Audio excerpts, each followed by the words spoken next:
Have you ever felt lost? Have you ever thought that the solution to your problems would be something big, complicated and difficult to achieve?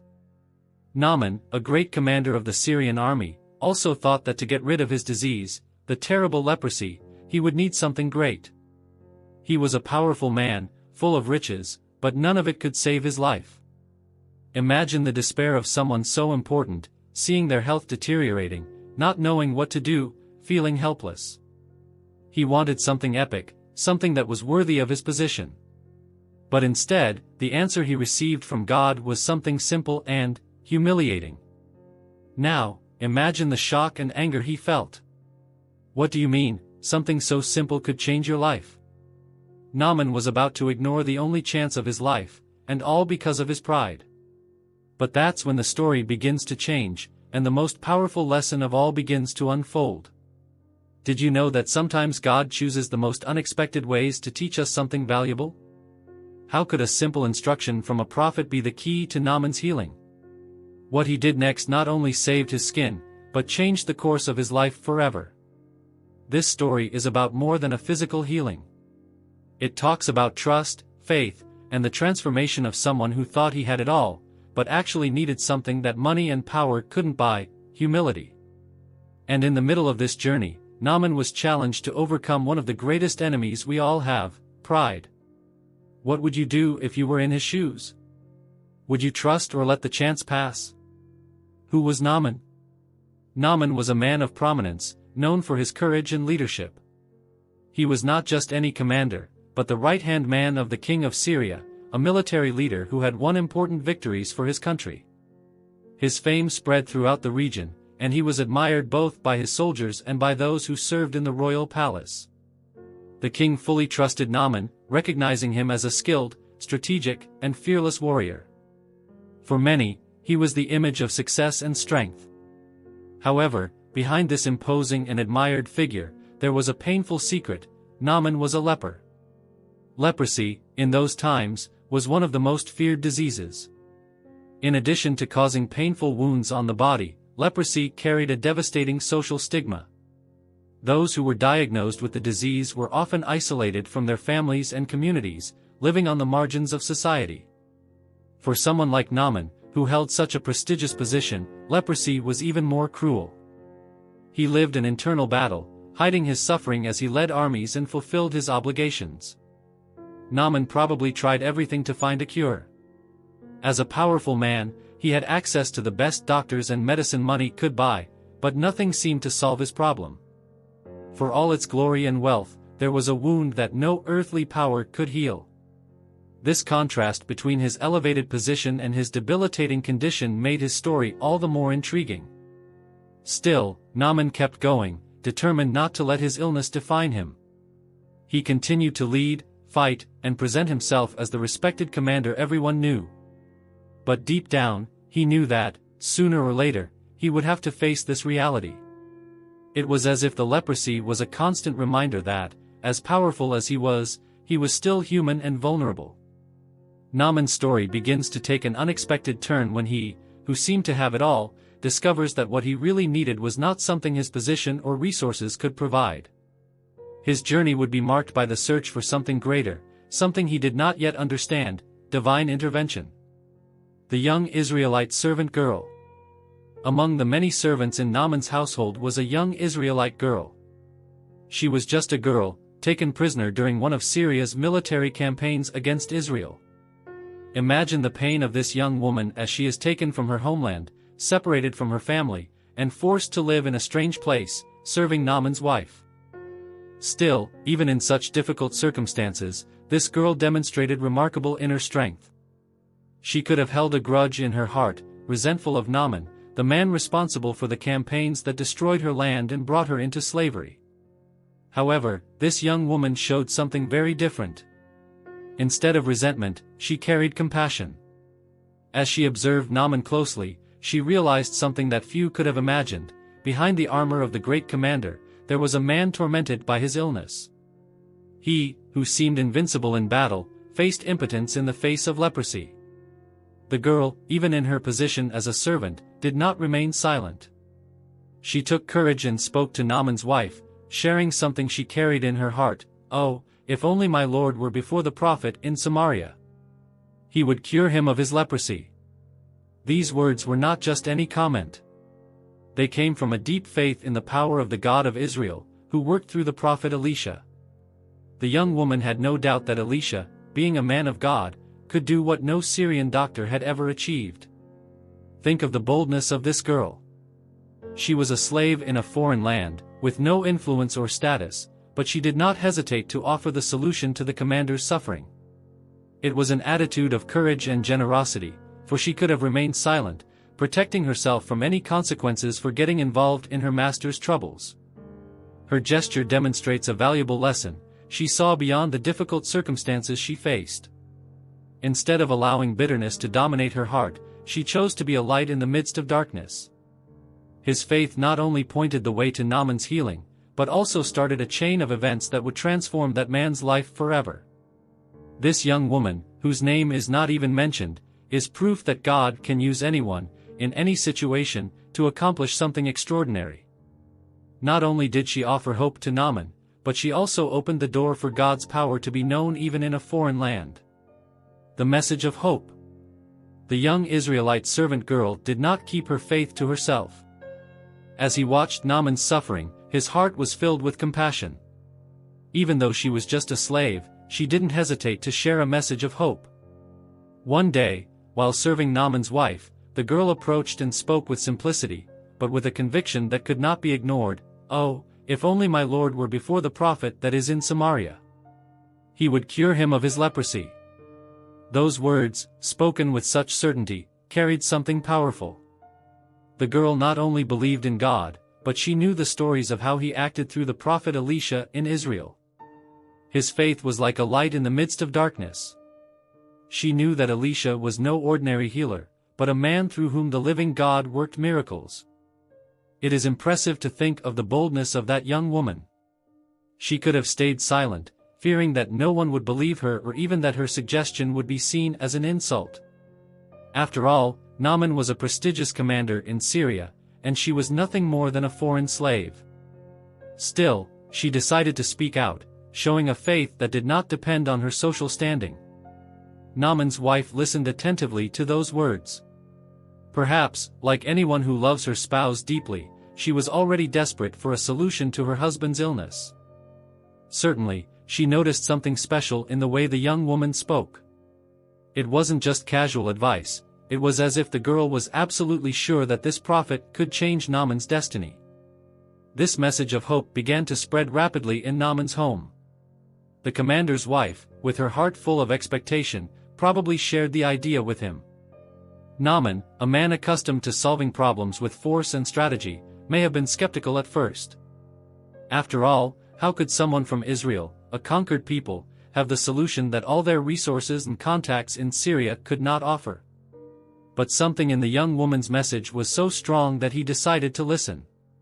Perhaps he realized that he had nothing to lose, or perhaps the servant's faith-filled words touched a part of his heart that was searching for hope. This simple, faith-filled conversation was the beginning of a journey that would change not only Naaman's life but also his heart and his perception of who the true God was. The courage of that young woman to share her belief turned into a watershed moment for the great commander. Naaman asks the king of Syria for permission. As soon as Naaman heard the message of hope brought by the young servant, he began to consider what to do. The idea of seeking help in Israel, an enemy territory, may have sounded unusual, even risky, but the possibility of a cure was too tempting to ignore. He knew that as commander of the Syrian army, his actions needed the king's approval, so he decided to take the issue directly to the monarch. Naaman entered the presence of the king of Syria with the respect and formality which his position demanded.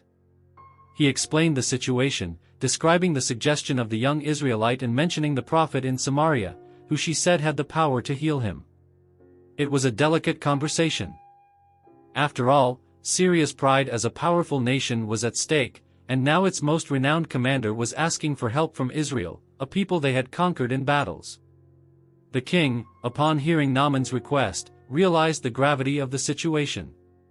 He knew that Naaman would not make such a request if he was not deeply desperate.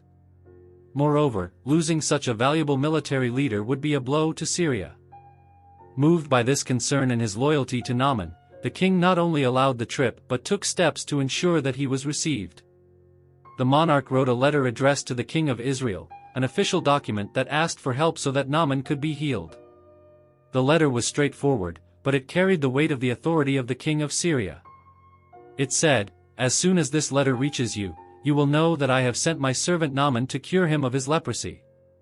Naaman then began to prepare for the journey. He didn't go empty-handed. He took with him silver, gold, and fine clothing, a considerable gift to express his gratitude if he was healed. These items, in addition to being a show of respect, also reflected his position and desire to show that he was not seeking help without offering something in return. As Naaman prepared to leave, the tension was palpable. He was a man used to leading armies and winning battles, but now he found himself in a situation of total dependence. There were no military strategies to help him. His only hope lay in the words of a young servant and the prophet she had mentioned. This decision to seek help from Israel, with the blessing of its king, marked the beginning of a journey that would not only be physical but also spiritual. The pride of a commander and the faith of a little girl were about to meet in a story that would reveal the power of God in an extraordinary way. The arrival at the king of Israel. Naaman left for Israel with an impressive entourage.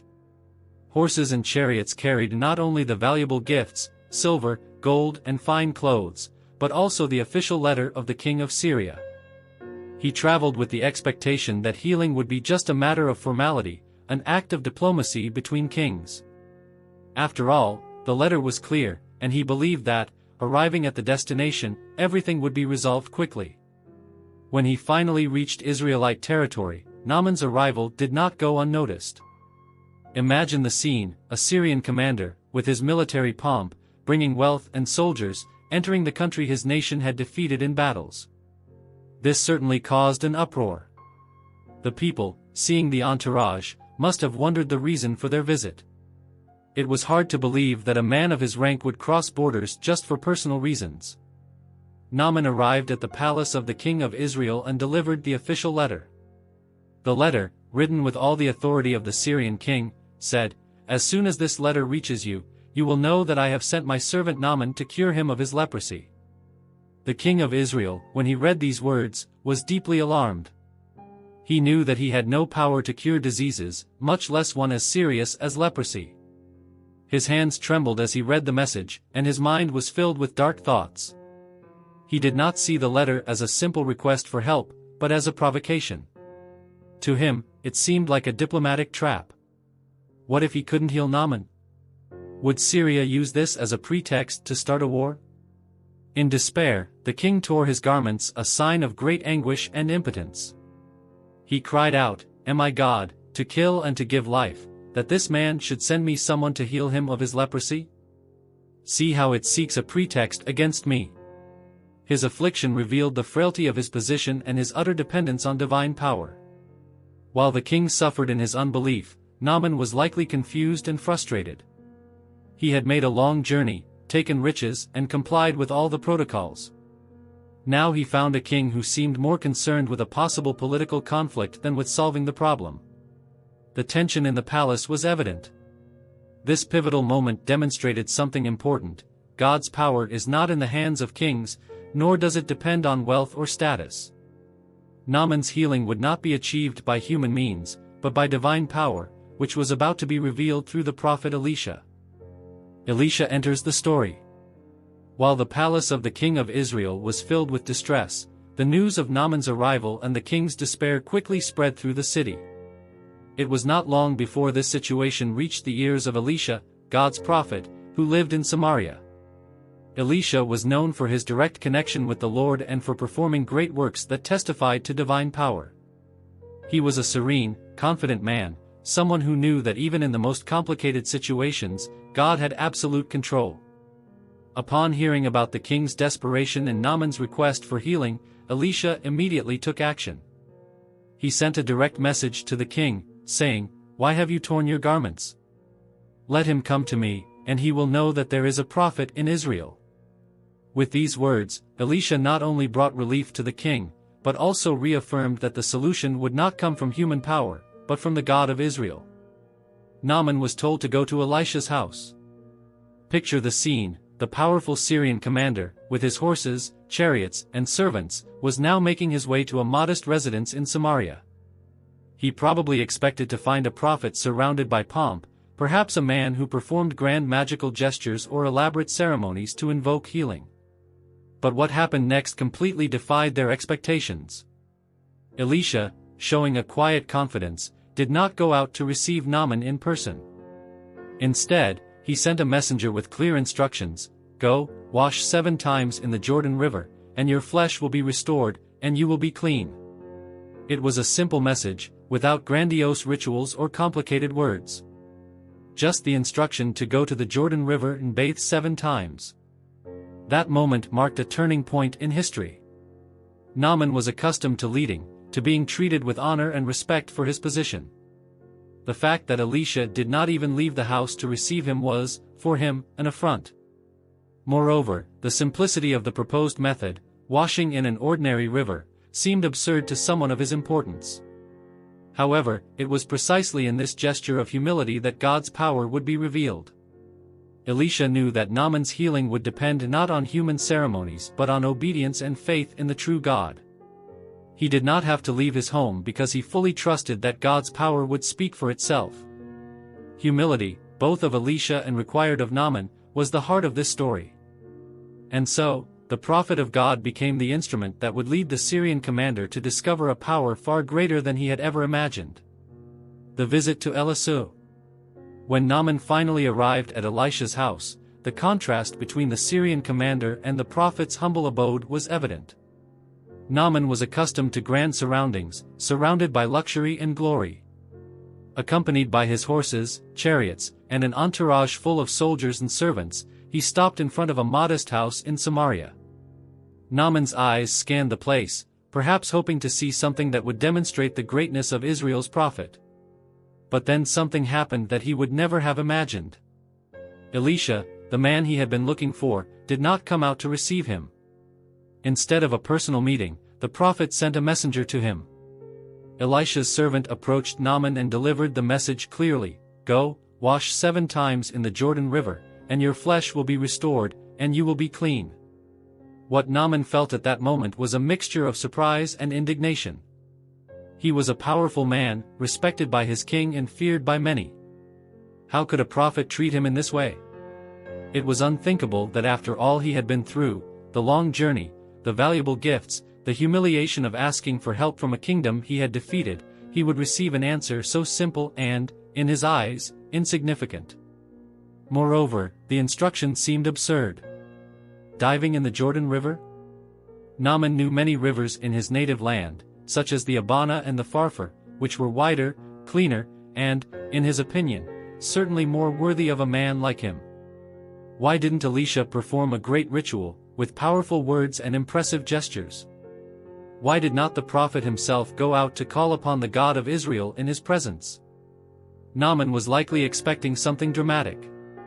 Perhaps he imagined Elisha raising his hands to heaven, praying eloquently, or touching his skin to bring about instant healing. But all he received was a simple, direct message.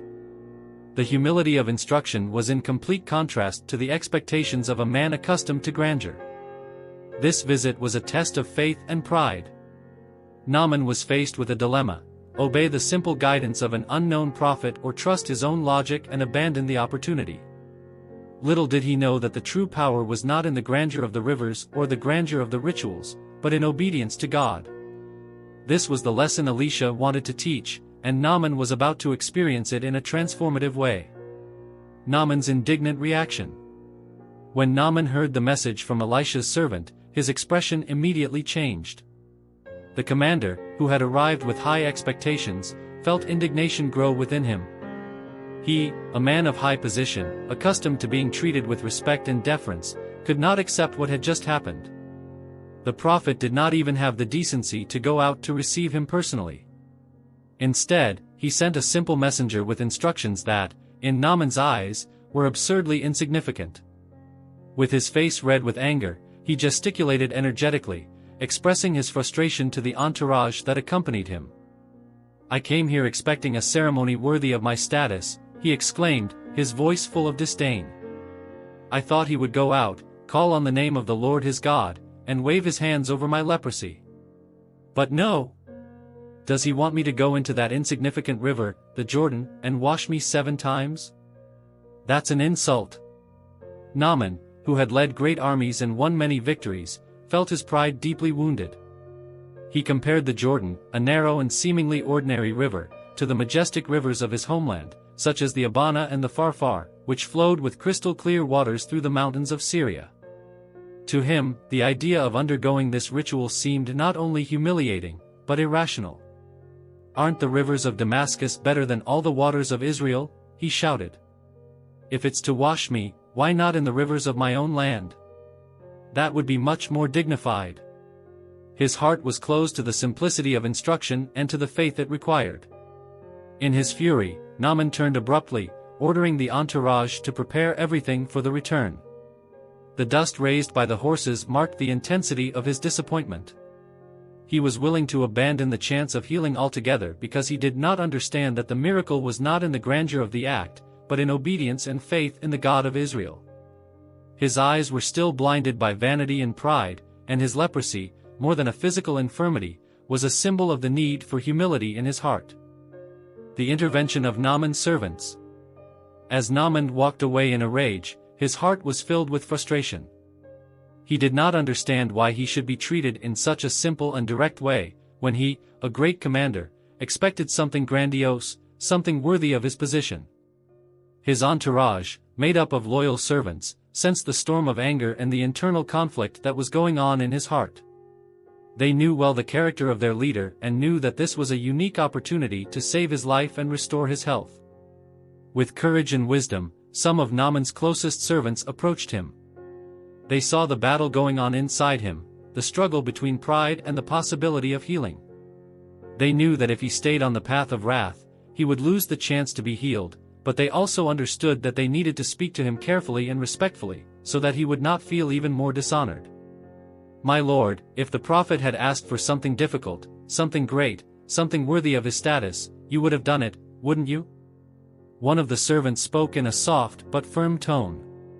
He knew that Naaman always faced difficult battles and that if the prophet had given him a more challenging task, Naaman would have thrown himself into it without hesitation.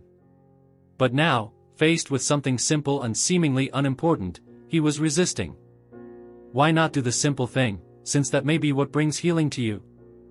These words, simple but wise, touched Naaman's heart deeply. He looked at the servants, and for a moment, his pride wavered. They were right. If he were capable of facing immense battles, why not submit to the simplicity of what was asked? He had already come this far, he was already facing the opportunity for his cure. What did he have to lose? Naaman, still reticent but now reflecting on what his servants had told him, took a step back. He had been so focused on what seemed humiliating and small, that he forgot to look at what really mattered, the cure of his leprosy. With a deep sigh, he decided to follow the advice of his servants and turned around, resolving to go to the Jordan to dive, not because he fully understood, but because something within him now believed in the simplicity of instruction. He knew that at that moment, humility would be his key to restoration. Naaman's obedience.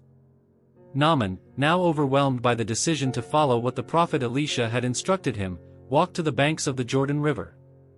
The weight of his doubt was still present in his mind, but with the persuasion of his servants and the promise of healing that came from God, he decided to put his pride aside.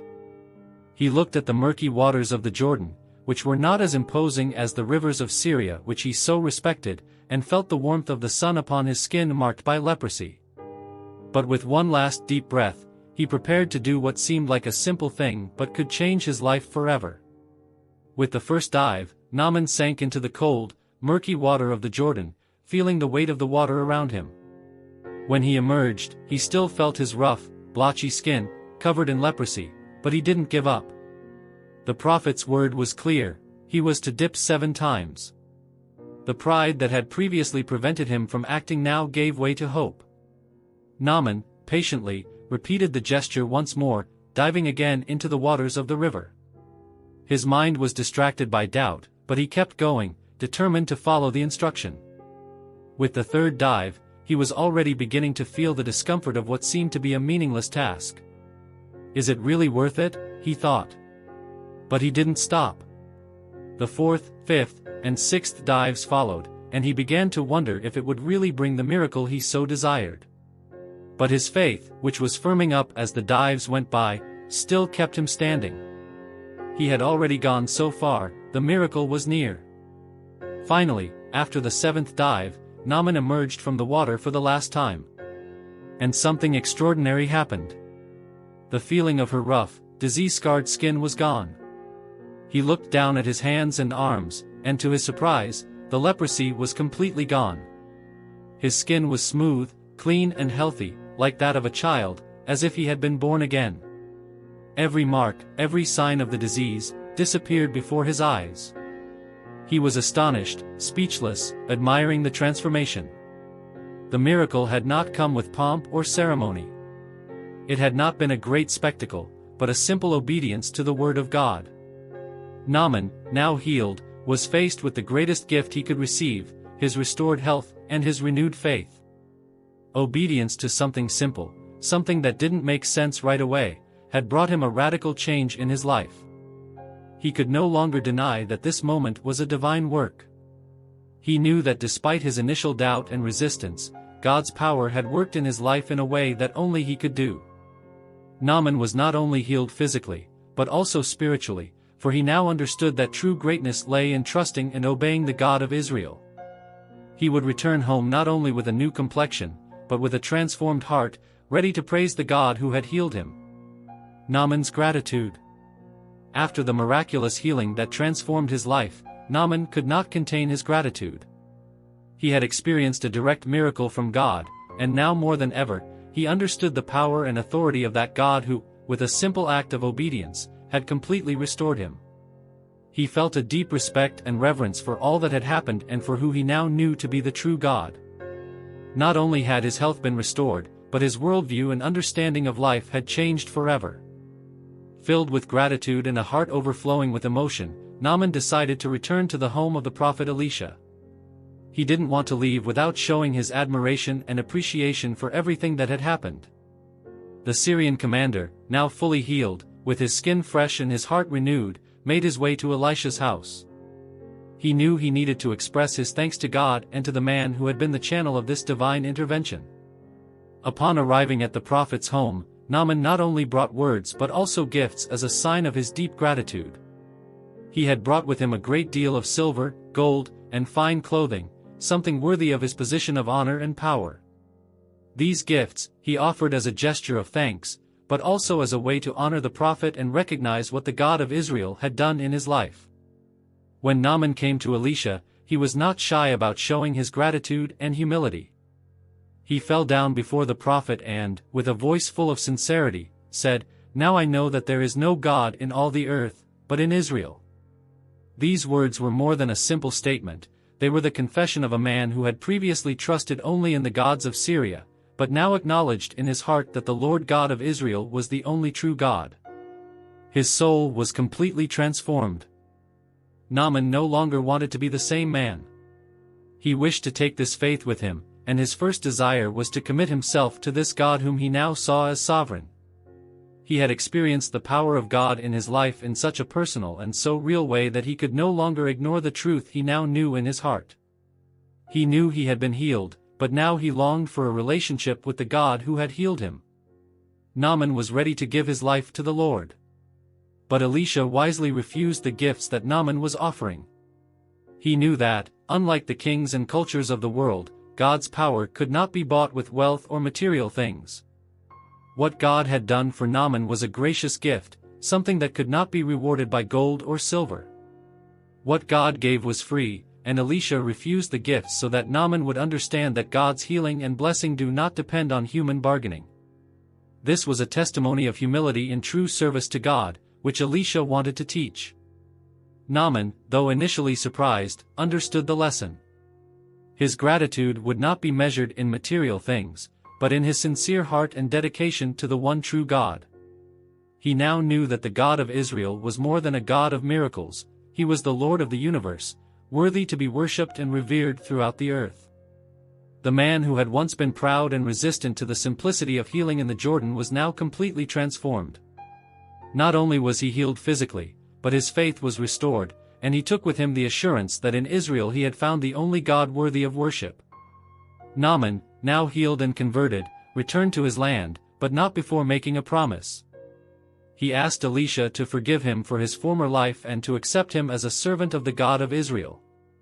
In his heart, he knew that his purpose was now different.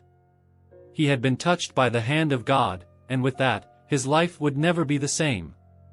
And so, Naaman returned to his home with a heart full of gratitude, not only for the healing, but for the new vision of a powerful, merciful, and sovereign God. The gift refused. After his miraculous healing, Naaman, deeply touched and filled with gratitude, knew that he needed to express his appreciation in a tangible way. He brought with him great gifts, gold, silver, fine garments, everything that a powerful and wealthy man like himself could offer. It was the least he thought he could do to show how grateful he was to the God of Israel and to the prophet Elisha, who had been the instrument of this extraordinary healing. Naaman approached Elisha with great anticipation. He knew that the healing he had experienced could not be explained in a natural way. It had been a miracle, something that was beyond any human power. The Syrian commander, now healed and transformed, wanted to give something valuable in return. He believed that this gift would be a way to repay the great blessing he had received. He was ready to demonstrate his humility and his newfound faith with concrete gestures. However, Elisha, upon learning what Naaman was offering, refused immediately. It wasn't a matter of being ungrateful or not recognizing the value of gifts, but Elisha knew that something much bigger was at stake. He knew that Naaman's healing was not the work of one man, but of God. The cure was not something that could be bought or negotiated. God does not perform his miracles in exchange for gifts or favors. God's power was sovereign, and he acted graciously and freely, expecting nothing in return. Elisha refused the gifts and thereby made it clear to Naaman and everyone around him that what God does cannot be bought. Naaman's healing was an act of divine mercy, not a prize to be paid with riches. Elisha, being a faithful servant of God, wanted Naaman to understand that God's true blessing is priceless and cannot be acquired by material riches. By refusing the gifts, he was also teaching a valuable lesson about humility and about the true worship of God, which is given from the heart, not by bargaining. Naaman, surprised by the refusal, could not help but reflect on Elisha's words. He realized that the healing he had received was much more than a simple physical miracle. It was an invitation to something greater, a spiritual transformation. He was healed of his leprosy, but he also had his spiritual eyes open to the truth about God and divine grace. No matter how many gifts he offered, nothing could pay for such a great miracle. Elisha did not want Naaman to think that he could do something to deserve healing. He wanted Naaman to understand the essence of his relationship with God, unmerited grace.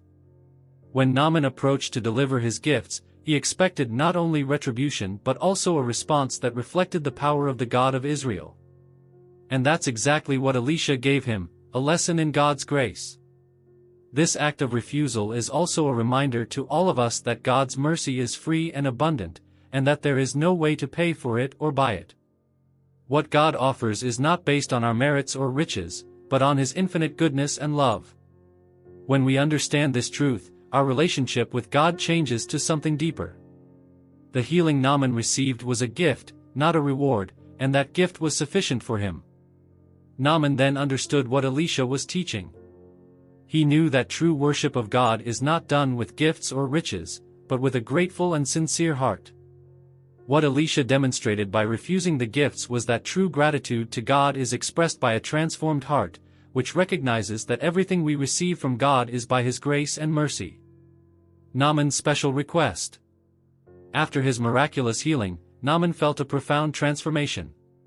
He was no longer the proud, self-absorbed man who had come to Israel. His heart was now filled with gratitude and reverence for the God of Israel. He understood that his healing had not been by his own merit, but by an act of divine grace, and this touched him deeply. Naaman, with a transformed heart, wanted to demonstrate his commitment to the true God in a more meaningful way. He knew that his life would never be the same again, and this change needed to be marked by a symbolic act. So when he approached Elisha again, he made a special request. It was not a request for more wealth or material possessions, but something deeper and more meaningful. Naaman asked to take with him the land of Israel. He wanted to take some of the Holy Land to his homeland in Syria and use that land to build an altar dedicated to the Lord. The idea of taking the land of Israel was not just a matter of taking a physical piece of a place, but of taking with you the presence of God and the commitment to worship Him alone. At that time, many nations had their own deities and gods. Naaman knew that the gods of Syria were futile and powerless before the God of Israel, and he wanted his life from now on to be marked by exclusive worship of the Lord. This idea of building an altar with the land of Israel was, for Naaman, a way of publicly stating that he had abandoned idols and was committed to the God who had healed him. The land of Israel represented the promised land, the land where God had revealed himself in a powerful way to his people, and Naaman wanted to carry a symbol of that promise with him. He wanted to constantly remind himself that his healing, his salvation, and his new life were only possible thanks to God's grace. Naaman wasn't just making a promise of worship, he was saying, with a sincere heart, that he wanted to be faithful to God in all areas of his life. He no longer wished to worship the gods of Syria or rely on human methods, but wanted to submit to the one true God. This request was not just about a physical altar, but a reflection of a profound change in his spirit. Elisha, upon hearing Naaman's request, knew that his heart was sincerely committed to God. Although Naaman was a foreigner, a commander of a pagan army, he had recognized the God of Israel as the only true God. Elisha, with wisdom and discernment, allowed Naaman to take the land with him, understanding that this gesture was a reflection of his new faith. Naaman knew that this change in his life would not be just a symbolic act. It was a commitment that required him to live differently. He was leaving behind the old ways and worshiping the only God who can heal, liberate, and transform. He was no longer seeking power or honor in his own gods, but in God, who had healed him of an incurable disease and restored his life. This request from Naaman is a powerful reminder to all of us. Often, we want God to do something for us, but when He answers us, He also calls us to a lifelong commitment to Him. Naaman knew that he could not simply go back to his old life, but he needed to make a commitment of worship and faithfulness. He wanted to build an altar with the land of Israel, but in fact, he was building an altar in his own heart to worship God in a true and exclusive way. Thus, Naaman departed Israel with the Holy Land, not just as a physical piece of land, but as a symbol of his eternal commitment to the God of Israel.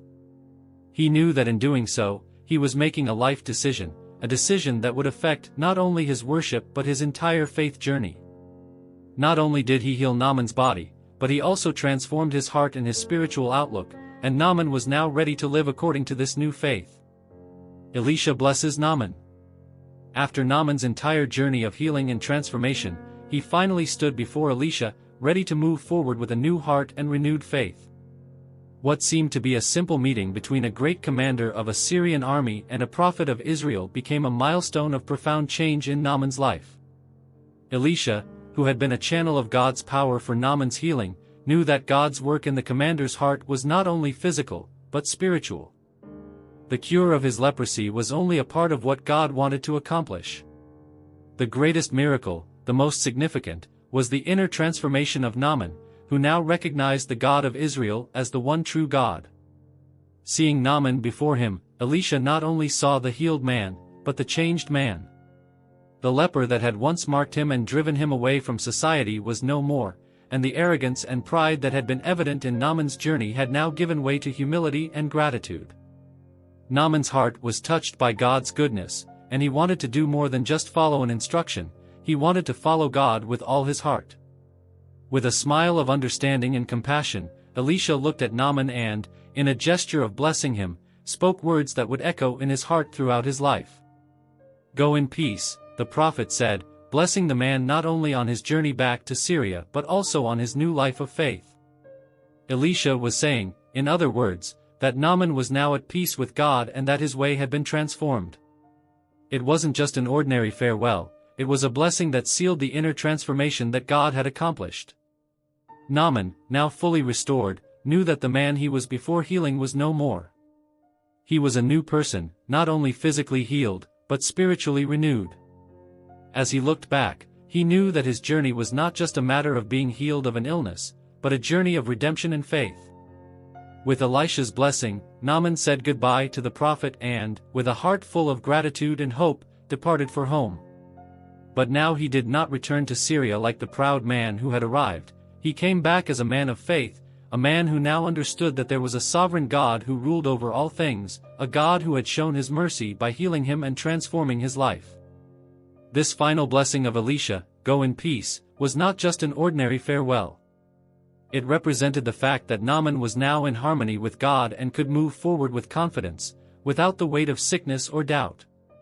He could live his life with a new perspective, knowing that God's power not only healed him but also called him to live differently, worshiping the one true God. Naaman knew that the peace Elisha wanted him was not just a superficial peace, but a deep peace, one that comes from a genuine relationship with God. He knew that his life was now in the Lord's hands, and with that confidence he went home, taking with him the blessing of a changed life. Thus, Naaman's encounter with Elisha was not just about physical healing, but about an encounter with the living, life-changing God. And this transformation was sealed by Elisha's words of blessing, which would echo in Naaman's heart, not only as an army commander, but now as a man of faith, ready to live in peace with God. The eternal lesson. Naaman's story is one of the most powerful lessons of transformation we can find in Scripture. It's not just about physical healing, but about God's power to change hearts and lives, and how He uses even the most challenging moments to teach us about faith, humility, and obedience. Let's dive deeper into the elements of this story that resonate to this day, offering eternal lessons for us. First, Naaman's humility is something we cannot ignore.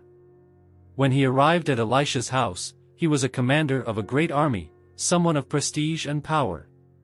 He had status, wealth, and could have demanded special treatment. However, he came across something that seemed to be a simple order, and, for his position, he did not expect to be treated with such contempt, as it seemed at first glance. Elisha did not come out to receive him personally. Instead, he sent a messenger with the instruction that Naaman should immerse himself 7 times in the Jordan River. Imagine the conflict that arose within Naaman. He, with all his authority and experience, could have rebelled, thinking that it was not worthy of his position. But it was exactly at this point that he had to surrender to humility.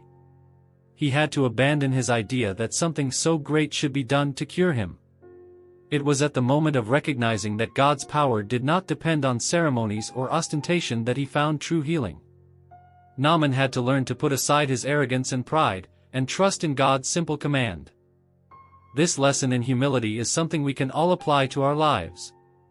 How many times have we come across situations where we need to put our ego aside and obey, even when we don't fully understand?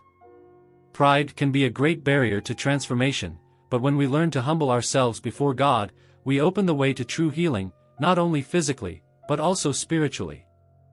Naaman's obedience is another fundamental point. When his servants convinced him that if he was willing to do something great to be healed, why not obey something simple, he had to act. Naaman's obedience in following the prophet's instruction was a crucial step in his healing. It was not a difficult task, diving into a river 7 times.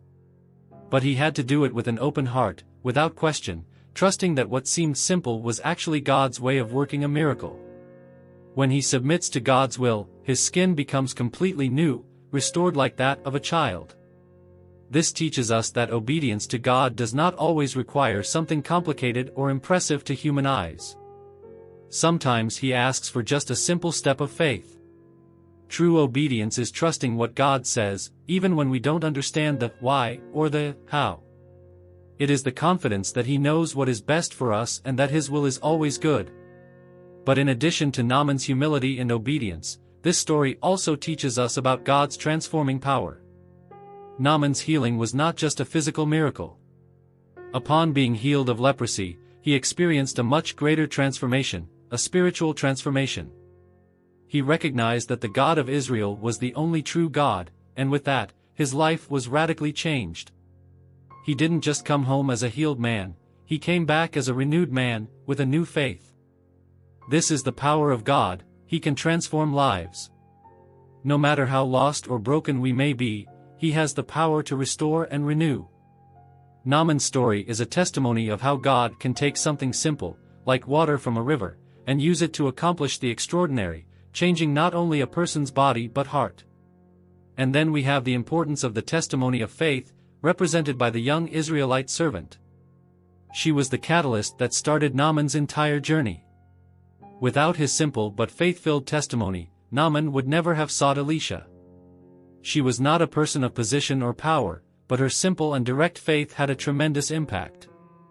Her belief in God was so strong that she had the courage to speak out, even though she was in a foreign country, in a situation of servitude. This detail is crucial. Naaman's story also reminds us of the importance of sharing our faith with others, regardless of our social standing or the circumstances in which we find ourselves. Even in difficult times, such as that of the young servant, we can be God's instruments in the lives of others, bringing hope and showing that God is capable of transforming any situation. Finally, Naaman's story teaches us that God is no respecter of persons. Naaman's healing and transformation were not determined by his social status, wealth, or power. God looked at his heart and transformed him. And in the same way, He sees us, not by our possessions or our accomplishments, but by our faith, humility, and willingness to obey. The eternal lesson that this story leaves us with is clear: true transformation begins with humility, deepens in obedience, and is maintained by the power of God, who is able to do the impossible. Conclusion. And now, after all that Naaman went through, the lesson is clear: humility and obedience can transform our lives in ways we can't even imagine. But here's the warning, something you should pay close attention to: don't let pride stop you from hearing God's voice. Often, the answers we seek don't come in the way we imagine, but they are right in front of us, in simple gestures and directions that may seem small but are powerful. Remember, like Naaman, you too may have the chance to experience a great change. All that is required is to trust, to obey, and above all, to learn to be humble. And when this transformation happens, you will see how something simple but divine can make all the difference. So, stay tuned. Sometimes the greatest healing and the greatest miracle come through the most unexpected moments. And are you ready to go down that path too?